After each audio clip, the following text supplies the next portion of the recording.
ካሳንቺስ ላይ የሚኖሩ ቤቶች ከስቱዲዮ እስከ ባለ 3 መኝታ ድረስ ነው ያለ።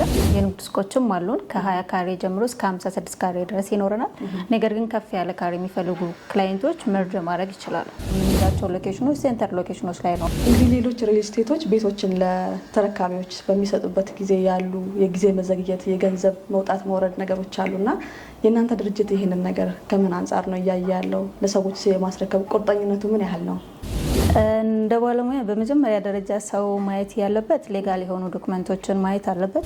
በእኛ ሳይት አካባቢ ላይ የተለያዩ የሃይማኖት ተቋማት፣ የተለያዩ ትምህርት ቤቶች፣ የተለያዩ የጤና ማዕከሎች በቅርብ ርቀት ይገኙበታል። ኮምፓስ ፕሮፐርቲ ተመልካቾቻችንም የእናንተም ደንበኞች ቢመርጧቸው ምንድን ነው የሚያተርፉት? በቂ የሆነ የሰውም የእቃም ማጓጓዣ ሊፍቶች አሉት። ጅም አለው፣ ስቴም አለው፣ ሳሙና አለው፣ ቴራስ አለው፣ የከርሰ ምድር ውሃ አለው፣ ባካፕ ጄኔሬተር አለው፣ ሴኩሪቲ ካሜራ አለው።